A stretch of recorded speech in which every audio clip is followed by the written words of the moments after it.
I began babysitting at 13 years old to earn extra money to spend on horribly embarrassing things like Fall Out Boy CDs and the like. I would almost always work for my dad's clients. He was a lawyer, and I'd get referred by word of mouth.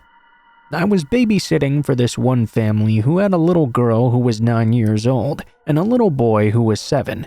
The parents seemed pretty okay, if a tad bit crotchety, giving me a full schedule to follow and jokingly threatening to beat any boy who might mysteriously show up after they left. Honestly, it kind of felt a bit cruel for them to tease me about this, given I basically knew I looked like an overgrown baby with frizzy hair at that age. Almost immediately after the parents had left, the little girl started singing in this creepy, high-pitched voice, "We're all alone now." Rightio, cue the Shining soundtrack. "I know," the little boy chimed in. "Let's play rape." Looking back now, I know the kid probably just heard the term on TV and knew the word was shocking. Said it just for a reaction, I suppose. At the time, though, it really startled me. I got all wide-eyed and tried to change the subject quickly. These kids were absolute hell for the next hour. They got real angry because I wouldn't let them watch South Park on TV. Didn't exactly seem like the thing their parents would allow their precious 7 and 9-year-old to watch in the living room. As soon as I said no, the little girl said casually, "Oh, that's fine, we'll just go play PlayStation in the living room. Feel free to stay by yourself out here." Well, I knew exactly where that was headed. I said they could watch anything else they wanted while I made them dinner. The parents had left instructions to make them sandwiches or something. I could handle that much at least. Before I'd even gotten out the bread, though, I heard a massive crash. It seemed the little girl had broken a glass. Whether in anger or on accident, I didn't really know. I was pissed and tutting along, but ultimately there was no way to punish her for something I hadn't actually seen. I cleaned it up while these two watched me with these weird eyes. Dumping the broken glass in the trash, I went back to making the food. I'm a vegetarian myself, so while the kids had chicken for theirs, I made a simple salad one for myself. Just as I was finishing up, the little boy screamed out in what sounded like a pantomime of pain. Nonetheless, I ran over to the couch in the living room to check on him. "My ankle!" he howled, dramatically flopping back onto the couch. While I tried to figure out just how he'd hurt his ankle, the little girl quietly slipped out of the room. I was aware of her walking around, but I didn't really pay it much mind. Instead, I was focused on this little boy, pretending to be in pain. He just kept on repeating, "I went to stand, but it hurt so much, I don't know what happened," over and over. I saw his eye suddenly flick to just behind me, where I could see the little girl now standing, with a very disturbing smile on her face. He was miraculously healed now. Yeah, praise the Lord, I suppose. At this point, I was simply thinking these kids were a bit weird. Maybe they craved attention a little too much and needed some more parental involvement. I was only 13. That wasn't my job. It was only $60 and 4 hours away. I set out the sandwiches for the two of them to eat at the dining table. I went to get us some soda and returned to have my own meal. After pouring soda for the both of them, I realized they hadn't eaten anything yet. I asked them what they were waiting for. They both gave me this very unnerving smile and said, "For you to take a bite of yours." I'm so glad I had a gut feeling to open the top part of my bread for my sandwich. When I did, I saw a shard of glass, broken glass, the same glass that I just put in the trash from that girl's tantrum. I stared in horror at these two little kids staring at me with menacing grins. I lost it. "Are you serious? At the very least, you could have really injured my mouth. What's wrong with you two?" Instead of crying or apologizing or pretending to be ashamed or confused, these two little fuckers began to laugh, and not like a little kid laugh either. It was really low and kind of menacing, not a free laugh that kids would do. It was like they were threatening me. I'll never forget it. My immediate reaction was, these kids are way too young to be acting like this. I called my older sister and told her what happened. She came over and took over for me. We left the house with chills after the parents arrived, and I never babysat for those two ever again. What I just can't get past is the level of premeditation that went into sprinkling that broken glass into my sandwich, and the totally remorseless way they responded to me getting upset. All I can say is they were totally unlike any two kids I've ever met before.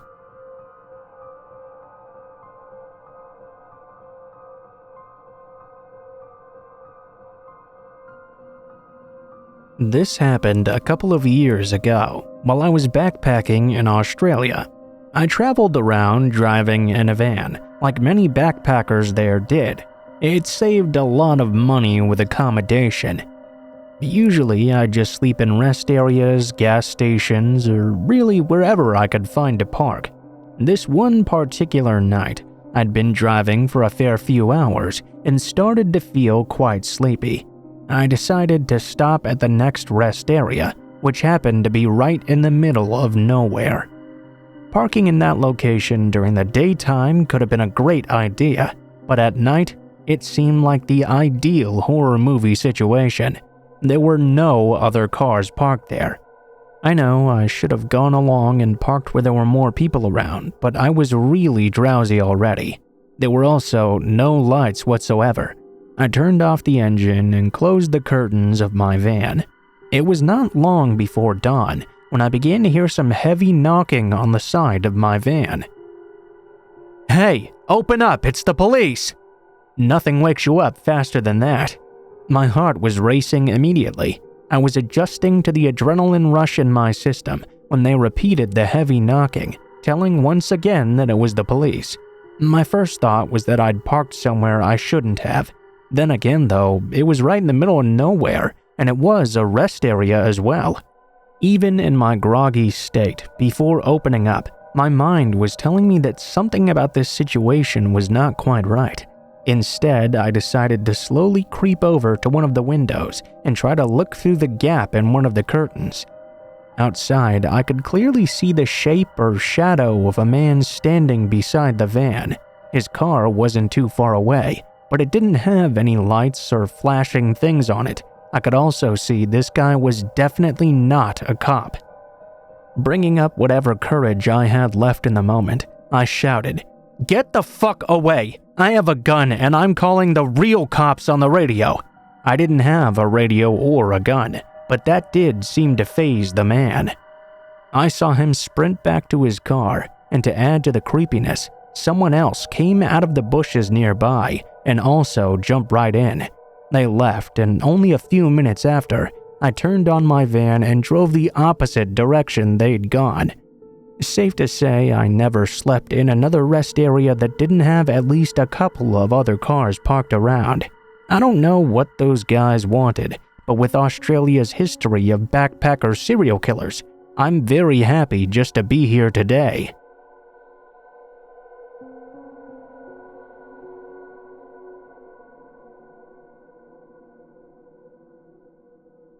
It was sometime about late November in Colorado, and I was about 7 or 8 years old, I believe. My father had gotten the idea of taking us all for a weekend to a cabin that he was going to rent. My mother thought it was a great idea for me, my sister, my father, and her to bond together, so that's exactly what happened. We rented out a cabin for a few days. We took off school on Friday to get a head start on getting there, which I really had no issue with. When we got there, it was sure as hell cold.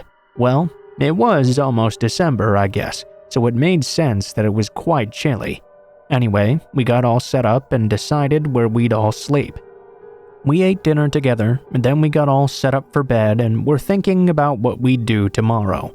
We'd gotten there kind of late, so we couldn't really accomplish much on our first day. That night, though, I began to hear what sounded like noises outside. It kind of seemed like footsteps or something. I peeked out the window and saw nothing, so I figured it must have just been an animal out in the brush or something. I tried to go back to sleep, when about 15 minutes later, I started to hear it again. I woke my sister up, She was about 11 at the time. She was hearing it too. We both walked over to the window and saw something out there. We couldn't quite make out what it was though. We decided it would be best if it did not see us though, so we went back to sleep and hid. I had a very hard time getting to sleep that night, needless to say, and so did my sister as well. We did though, and when we eventually woke up, my mother was inside making breakfast like normal, and my father was outside. I asked my mom if we could go outside with my dad. She told me sure, while my sister stayed inside and waited for my mother to finish breakfast. When I walked outside, I noticed my father was talking to some man, a short, chubby man. He had a shaved head and was wearing a veteran's cap. He looked really nervous too for some reason. He was sweating quite a bit even though it was freezing outside. I walked over to him and my father. My father looked over at me and said, "Oh, this is my son." He told him my name. The man stared at me. "Oh, nice to meet you, kid. My name's Patrick." He smiled and looked over to me. I smiled and greeted him back. It may have been rude, but I didn't really understand at the time because I was just a kid. I kinda called him out. "You look kinda scared there, guy. Are you alright?" He coughed and replied, "Yeah, I'm fine, just went through a bit of shell shock. I'm a veteran, you see." He seemed to go back to normal right after. My father seemed to really take a liking to this guy, and because of that, I liked him too at first. He told my father he had rented a cabin with his family, and they were really close to us. He decided to introduce himself. My father invited him inside for breakfast, and he stayed. It all went fairly normally. I went outside to play after that with my father and Patrick. While outside though, I'd fallen and scraped my knee and started crying. My father was inside for the moment, a bad time for him to be stuck there. My mother was calling for him and he ran inside, you see, so that left me out there alone with Patrick. As soon as I fell down, he rushed over to me and told me to come with him to his cabin because he had some band-aids that could heal me right up. I agreed and went with him. I was not a very smart kid. As we walked along, we talked about what I liked doing. I told him about video games I played and things I read. Then things started to get really weird. He asked me what my shoe size was, how old I am. I didn't know off the top of my head, but I did tell him my age. He kind of chuckled and said something along the lines of, "Perfect, good to know." His cabin was also nowhere near ours. It was way off in the back, like 30 minutes walk to get there. I was very tired and there was no point in getting a band-aid anymore now. Still though, I didn't feel like I could turn back since I'd already walked so far. We entered the cabin. He told me to go in first, so I did. As soon as I entered the doorway, I noticed something was very wrong. There was nobody else in here, no family.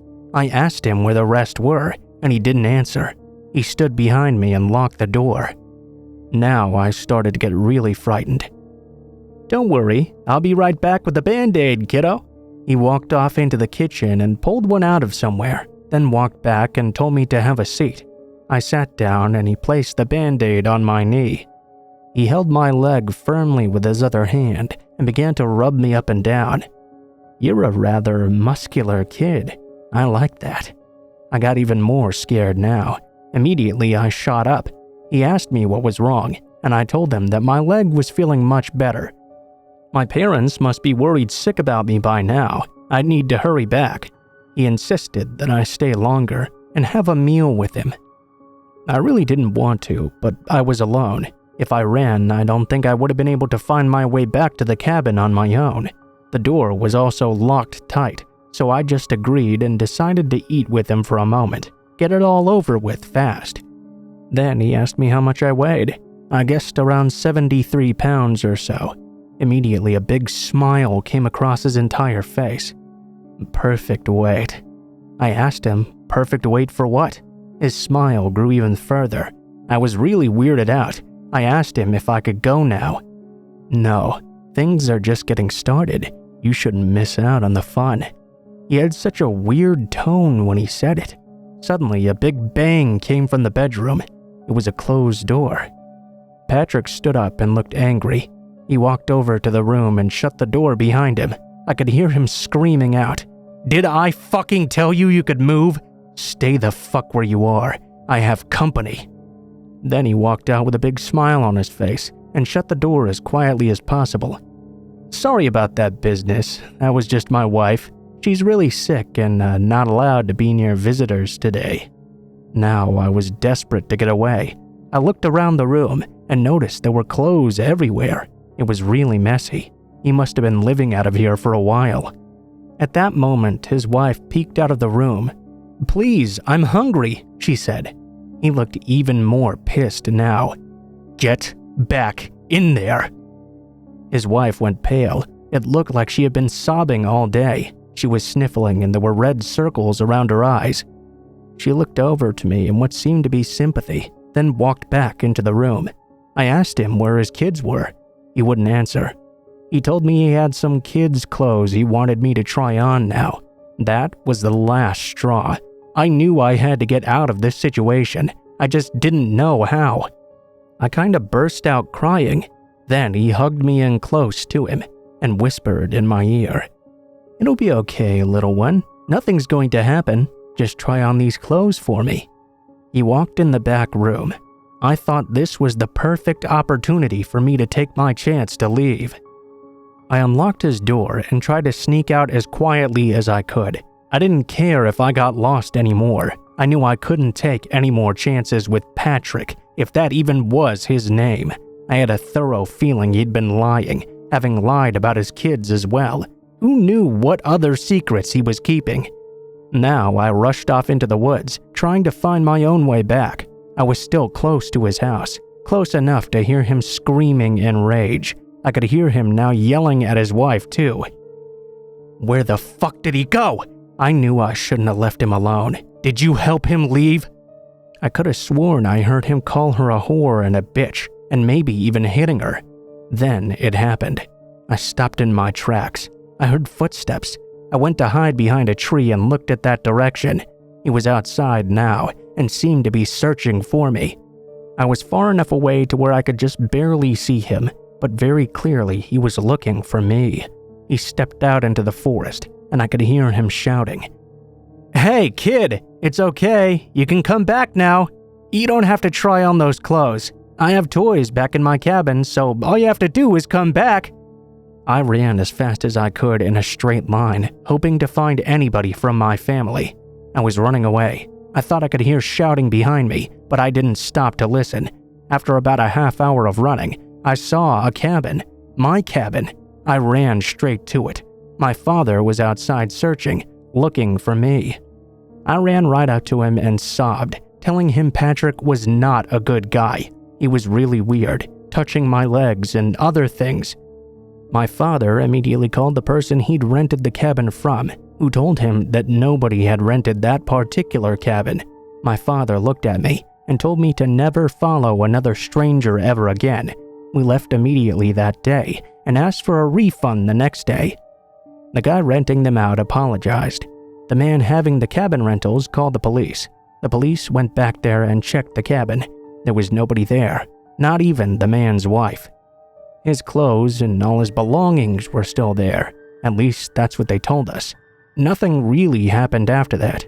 They asked some questions and left, and never called us back, nor told us anything about him ever again. Patrick most likely was not even his real name. He probably wasn't even a veteran. I just want to know what happened to him and his wife. How'd he even get a wife in the first place? And why did they live in that old cabin? He seemed to have been living there for a while. I guess he left because he figured the police would be coming after him because they didn't rent it. So many questions that will never get answered. I'm just glad it's all over now.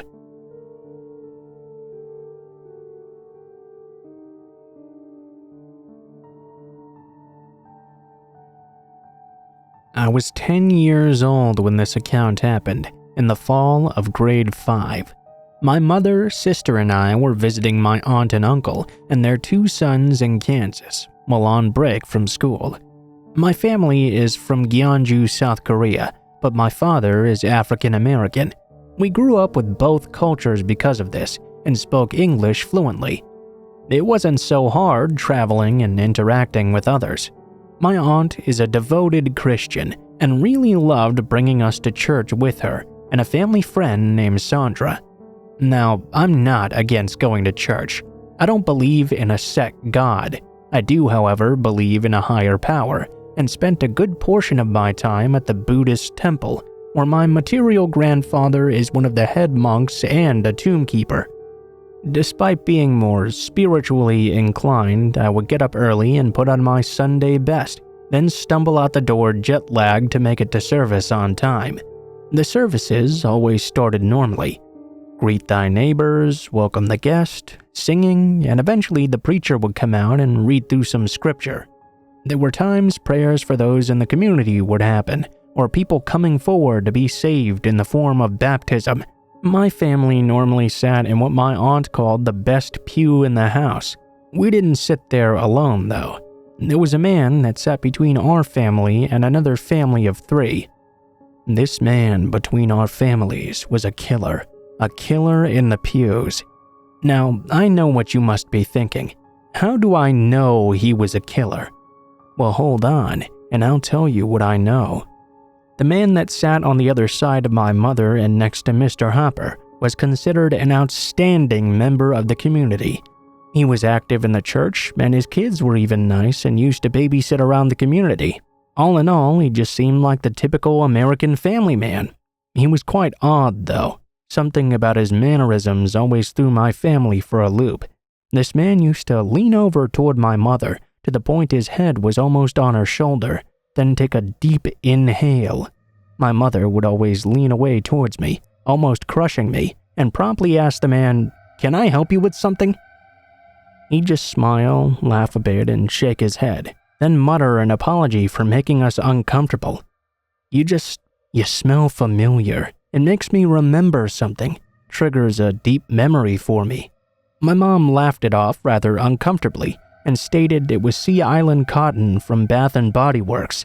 This had been my mom's favorite scent ever since I can remember. It was kind of like her signature.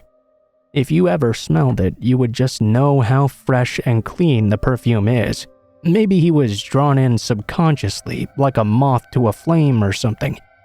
As time progressed, though, and service after service passed by, he continued these weird sniffing ministrations. Eventually, my mom had had enough. This man was creepy and would not take the hint to back off. We jumped ship and moved pews the next service to an area more towards the back. That should have been the end of it, but it was not. The man must have thought we had a man overboard or something, because he jumped ship and maneuvered right through everyone else to sit right next to us. This cycle continued until we boarded our plane to go home. The story doesn't end there, though. Remember I mentioned the family friend Sandra? Well, Sandra was a dental hygienist in Kansas. She had a neighbor who was one of her patients and found her murdered in her own home. I'll not be disclosing her name out of respect for family and friends, but this woman, may she rest in peace, was found bound with rope with a plastic bag over her head. It was apparent she had been brutally tortured before she'd passed away as well. Not long after the discovery, another body was discovered yet again in their own home. Mocking letters started being sent to the local PD station. If you haven't figured this out yet, it was the work of the serial killer BTK, which stands for Bind, Torture, Kill. He was back after years of silence. Initially, police thought maybe it was a copycat killer since he had been gone for quite so long.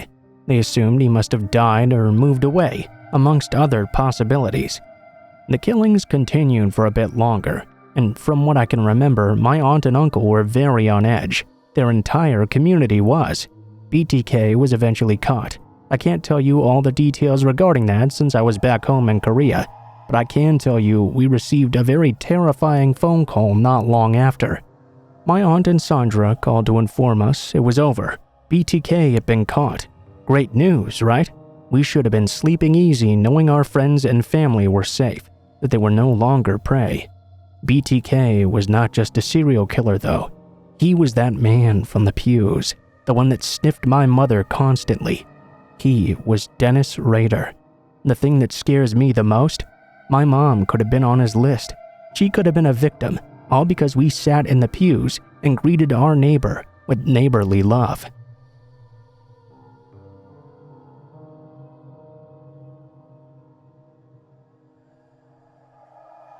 So this is a story that happened to my mom's friend in Korea about 10 years ago. Every time I hear it, I still get the chills. My mom's friend lived in an apartment complex in Seoul. She was a stay-at-home mother with a young daughter, and her husband worked during the days. One day, she was coming home from running errands with her daughter and got onto the elevator in her building. As she got on, she noticed there was a man wearing a cap and a yellow raincoat. He was keeping his head down low, so she couldn't see his face. She immediately felt extremely uneasy and made her daughter stand to her side, furthest away from this man.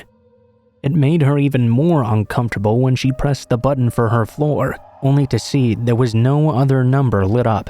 On top of that, she noticed the man was carrying something wrapped inside a newspaper close to his side. Things started to click in my mom's friend's head.